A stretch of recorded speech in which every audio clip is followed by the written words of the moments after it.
Emma Martinez sat alone at the cafeteria table, her small fingers gripping a peanut butter sandwich wrapped in yesterday's newspaper. The bread was stale, and the jelly had soaked through, creating purple stains on the sports section. Around her, the laughter of her third-grade classmates echoed off the institutional walls of Lincoln Elementary. "Look at her clothes," whispered Madison, the girl with perfect blonde pigtails and a designer lunchbox. "My mum says poor people smell funny." Emma's cheeks burned as she looked down at her faded purple shirt, 2 sizes too big and sporting a small tear near the hem. Her jeans had patches on both knees, sewn on by her own inexperienced hands when her mother was too tired to notice. The sneakers on her feet had holes that let in puddle water during recess. The mockery wasn't new. It had started in September when school began, and now, 3 months later, it had become as routine as morning announcements. Emma had learned to make herself invisible, to find corners where the popular kids wouldn't notice her existence. But lunch was unavoidable territory. "Emma's sandwich looks gross," announced Tyler, a boy known for his cruelty disguised as humor. "Bet she found it in the trash."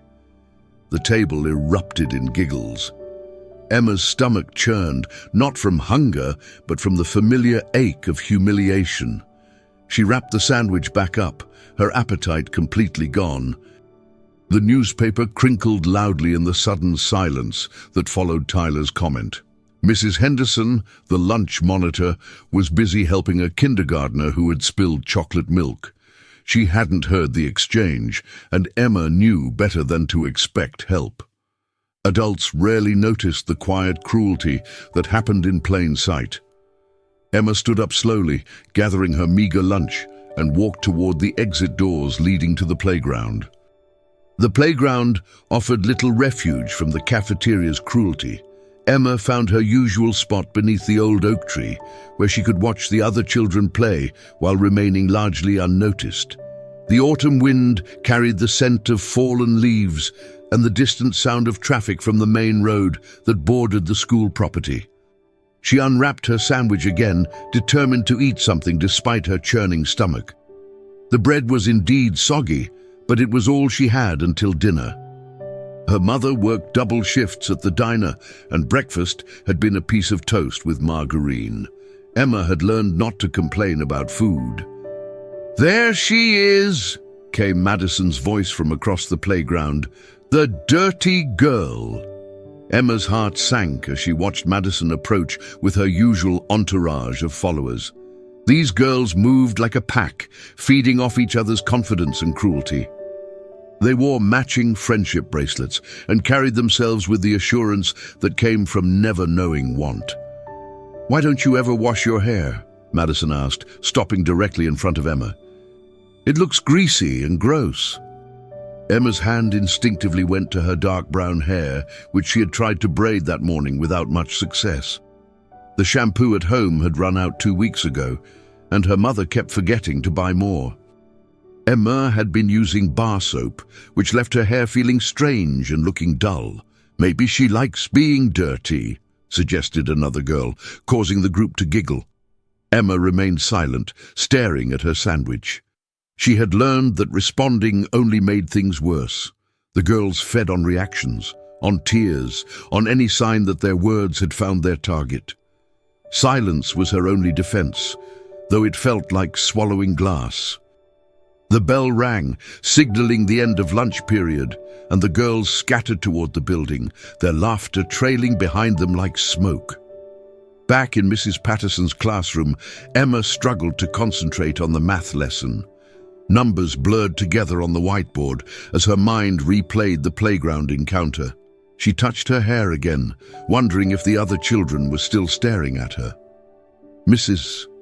Patterson was explaining long division, her voice steady and patient as she worked through examples. Emma liked math because numbers didn't judge. They followed rules that made sense, unlike the social dynamics that governed her daily existence at school. "Emma," Mrs. Patterson's voice cut through her thoughts, "would you like to try the next problem?" Emma's face flushed as 23 pairs of eyes turned toward her.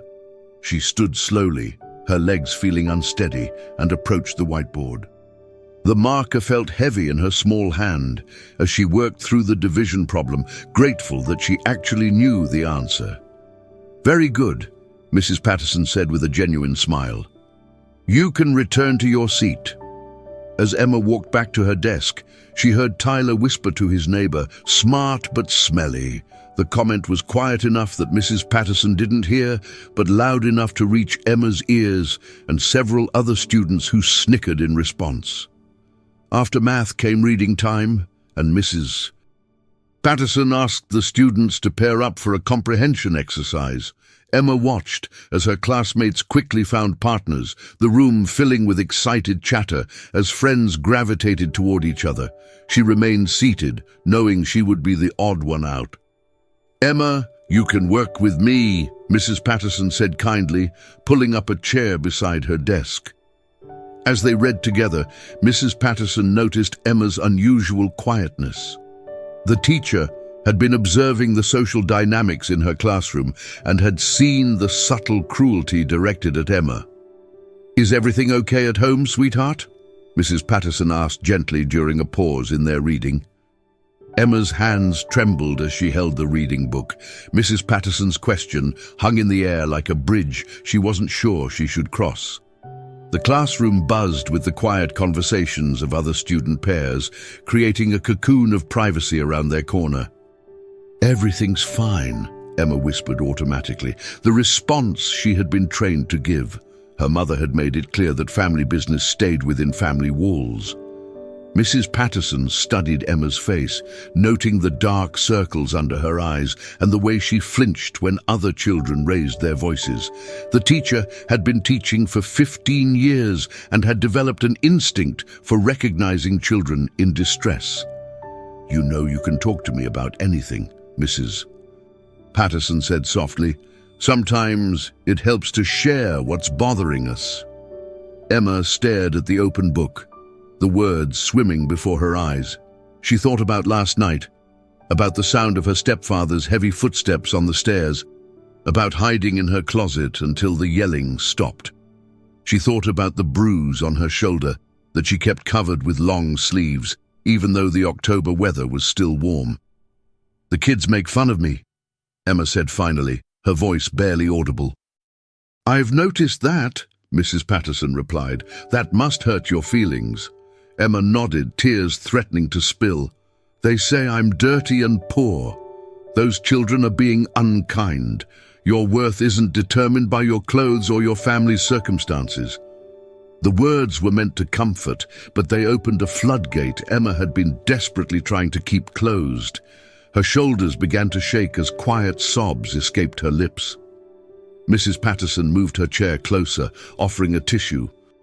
"What else is troubling you, Emma?" "My stepdad," Emma whispered, the words tumbling out before she could stop them. "He hits me when he's angry." The confession hung between them like a fragile, dangerous thing. Mrs. Patterson's training kicked in immediately. She maintained her calm exterior while her mind raced through the protocols she had memorized but hoped never to use. Emma's confession required immediate action, but the teacher knew she had to be careful not to frighten the child or make her regret speaking up. "Thank you for telling me," Mrs. Patterson said gently. "That was very brave of you." Emma looked up with wide, frightened eyes. "You won't tell him I said anything, will you? He said no one would believe me anyway." "I believe you," Mrs. Patterson assured her. "And there are people whose job it is to keep children safe. We're going to make sure you're protected." The rest of the afternoon passed in a blur for Emma. Mrs. Patterson had quietly asked the school counselor to join them, and Emma found herself repeating her story to Mrs. Garcia, a kind woman with gentle hands and a soothing voice. They asked careful questions about her home life, about her stepfather's behavior, about whether her mother knew what was happening. Emma explained that her mother worked constantly and was usually too tired to notice much when she came home. Her stepfather, Derek, had been living with them for 8 months, and the hitting had started gradually. First, It was just grabbing her arm too tightly when she was too slow to follow instructions. Then came the slaps across the face for talking back. Last week, he had pushed her down the stairs for accidentally breaking a glass. "Does anyone else know about this?" Mrs. Garcia asked. Emma shook her head. "Derek says if I tell anyone, they'll take me away from Mom and she'll be all alone." Mrs. Garcia exchanged a meaningful look with Mrs. Patterson. They both recognized the classic manipulation tactics used by abusers to silence their victims. By the time the school day ended, the wheels were already in motion. Child Protective Services moved quickly once the report was filed. By the next morning, a social worker named Janet Mills was sitting in Emma's living room, interviewing her mother while Emma was at school. The apartment was small but clean, with mismatched furniture and walls that needed painting. Emma's mother, Rosa Martinez, worked as a waitress at Murphy's Diner on Route 9. She was 28 years old but looked older, worn down by long hours and the constant struggle to make ends meet. When Janet explained why she was there, Rosa's face went through a series of emotions: disbelief, anger, and finally, a crushing realization. "I didn't know," Rosa whispered, sinking into the threadbare couch. "I work so much, and Derek said he was helping with Emma. He said she was just being difficult, like kids her age get sometimes." Janet had heard similar stories countless times. Single mothers, overwhelmed and desperate for help, sometimes missed the signs of abuse happening under their own roofs. The guilt was always devastating when the truth came out. "Where is Derek now?" Janet asked. "At work. He does construction for Morrison Company. He won't be home until 6. Janet explained the process. Emma would be interviewed by a specialist. Derek would be questioned by police, and depending on what they found, charges might be filed. In the meantime, Rosa would need to make a choice about Derek's continued presence in their home. "I'll kick him out today," Rosa said without hesitation. "I don't care if we lose his income. Emma is my priority." But Janet knew it wasn't that simple. Derek had been living there for months, and legally, he might have tenant rights. More importantly, if he was truly abusive, simply asking him to leave could escalate the danger for both Rosa and Emma. "We need to be strategic about this," Janet explained, "for everyone's safety." That afternoon, as Emma walked home from school, she took her usual route past Murphy's Diner where her mother worked. The October air was crisp, and fallen leaves crunched under her worn sneakers. She was lost in thought, replaying her conversation with Mrs. Patterson and wondering what would happen next. The rumble of motorcycle engines made her look up. 5 large motorcycles were parked outside the diner, their chrome gleaming in the afternoon sun. The bikes were impressive machines, clearly well-maintained and powerful. Emma had seen motorcycles before, but never this many together, and never this close. As she approached, the diner's door opened and several men emerged. They were exactly what Emma expected bikers to look like: leather jackets, tattoos covering muscular arms, and an air of controlled danger. The largest of the group, a man with a graying beard and kind eyes, held the door for an elderly woman who was leaving. "Thank you, dear," the woman said, patting his arm affectionately.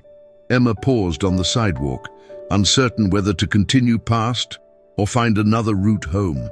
The men were mounting their bikes and the sound of engines starting filled the air. She decided to wait until they left, but as she stood there, one of the bikers noticed her. He was younger than the others, maybe in his 30s, with dark hair and a sleeve of tattoos depicting eagles and American flags. He shut off his engine and approached her. "You okay, kid?" he asked, his voice surprisingly gentle. Emma nodded quickly, taking a step back. "You look like you're waiting for something. Your mom work in there?" He gestured toward the diner. "Yes, sir," Emma replied quietly. The man smiled. "She makes the best apple pie in 3 counties. You should be proud." Emma felt a small warmth spread through her chest. It had been a long time since anyone had said anything kind about her family. The biker introduced himself as Marcus, and despite Emma's initial fear, she found herself drawn into conversation. Marcus had a way of talking that made her feel heard, something she rarely experienced with adults. "What's your name?" he asked, crouching down to her eye level. "Emma."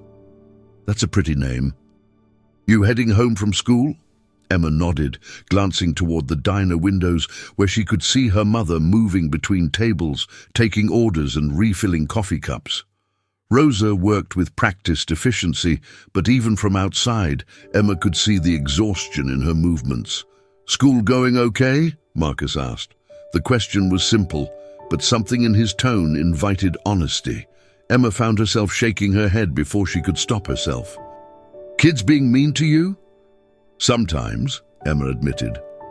Marcus's expression darkened slightly. "That's not right. Kids shouldn't have to deal with that kind of thing."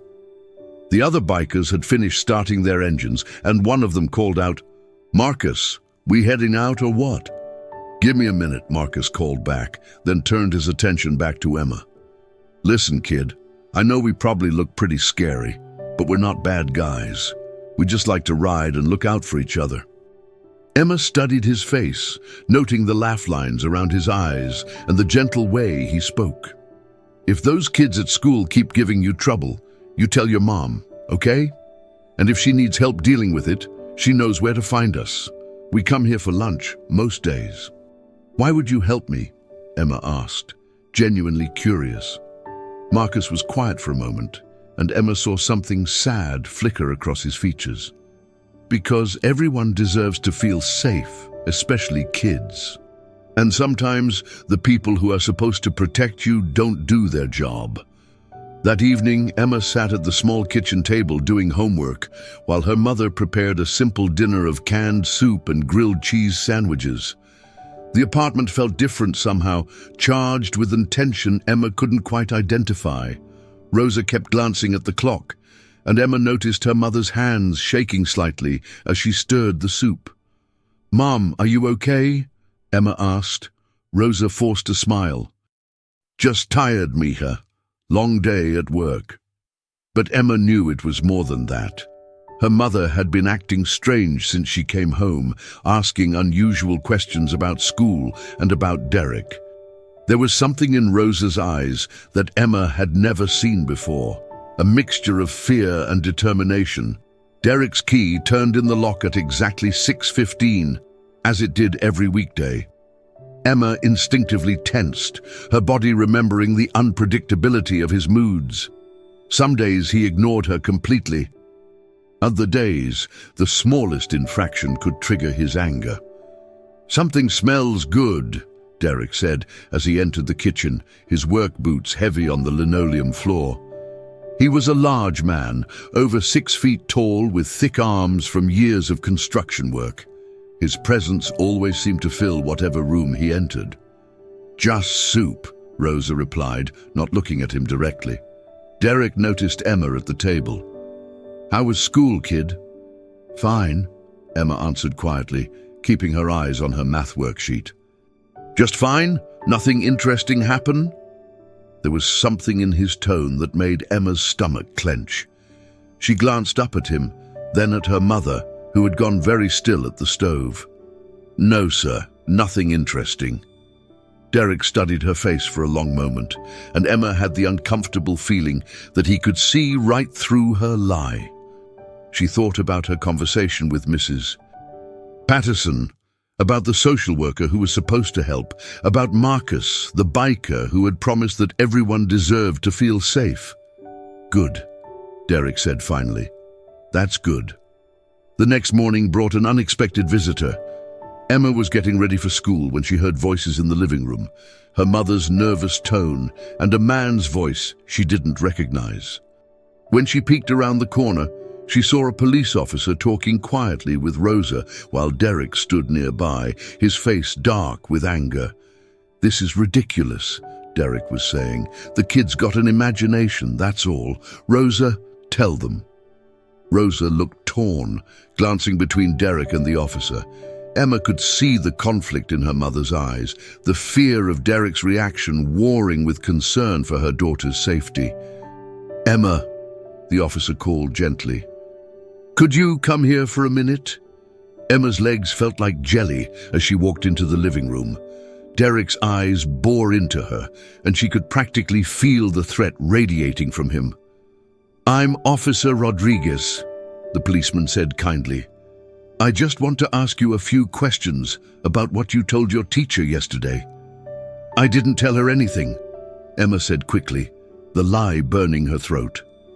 "Emma," Officer Rodriguez said patiently, "it's okay to tell the truth.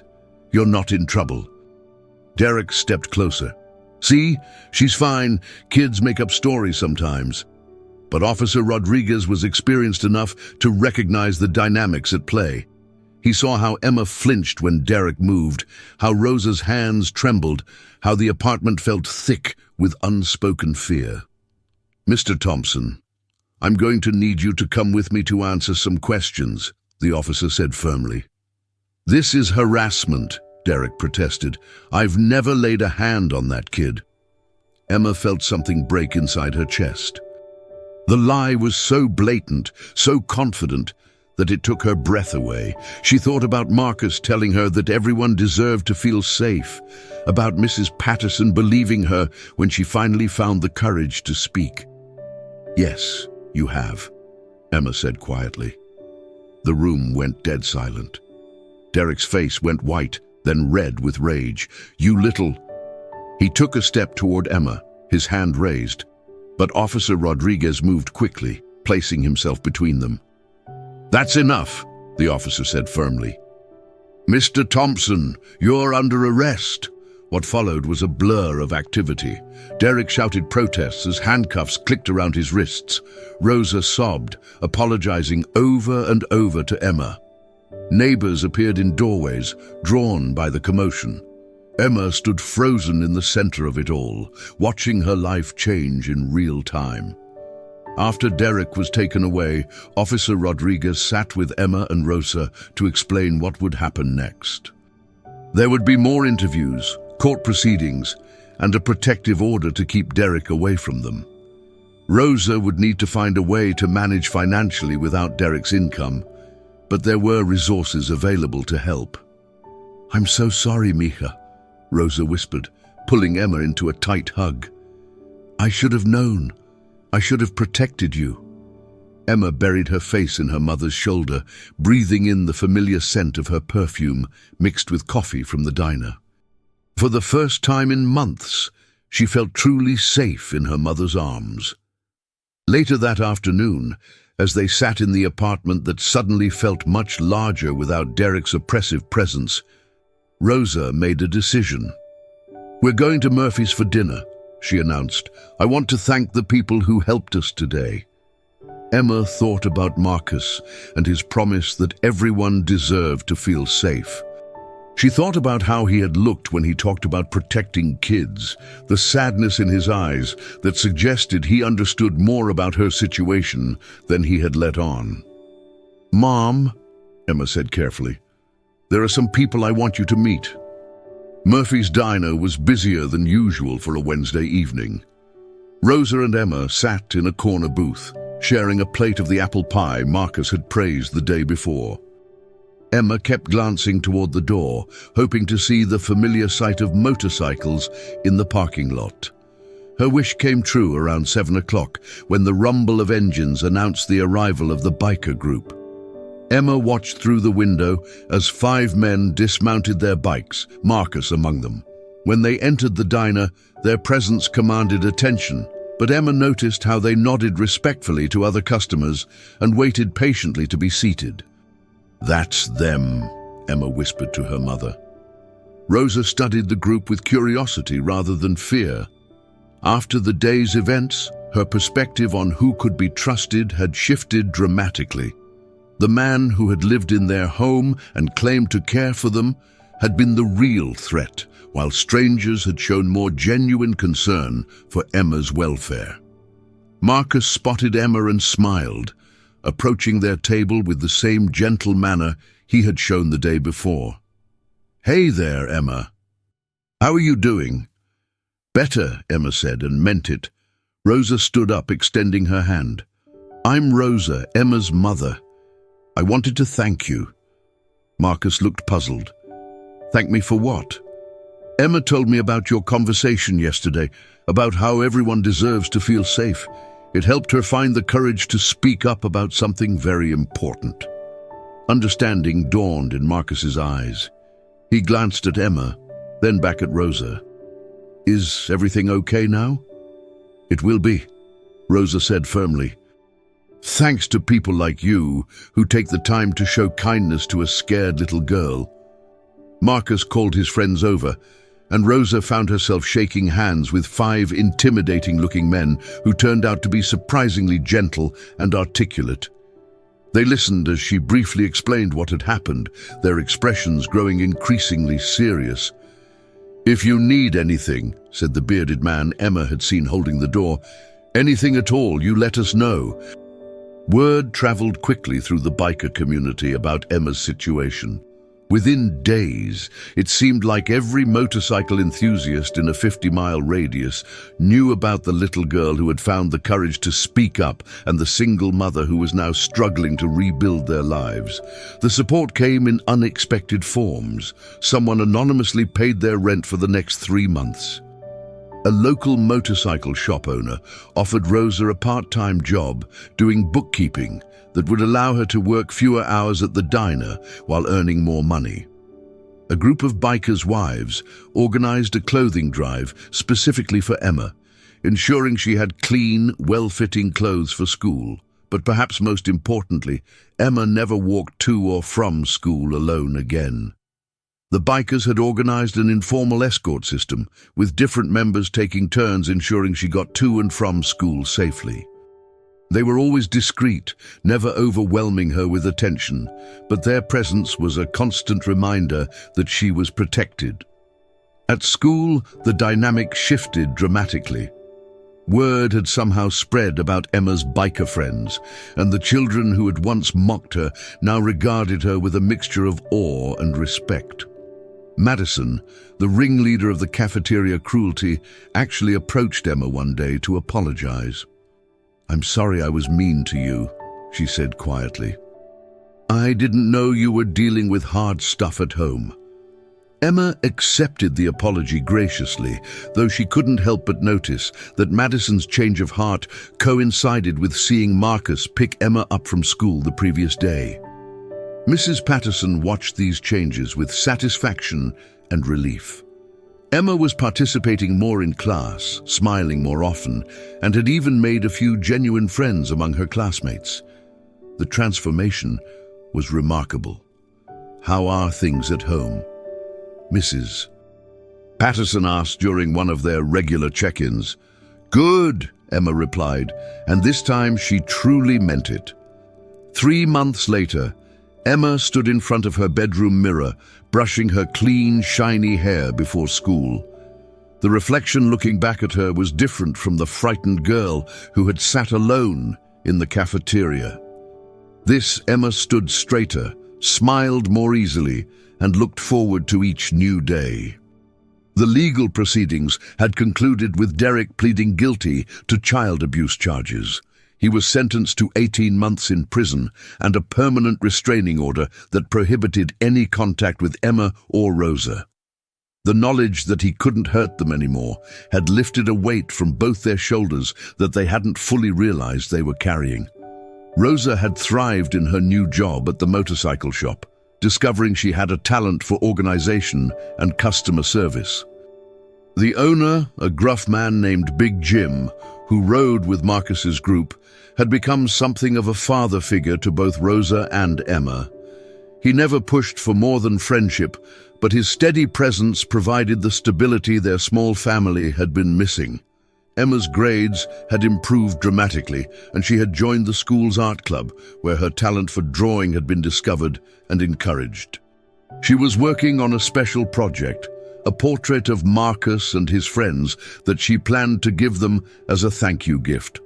As she walked to school that morning, Emma saw Marcus waiting at the corner as usual.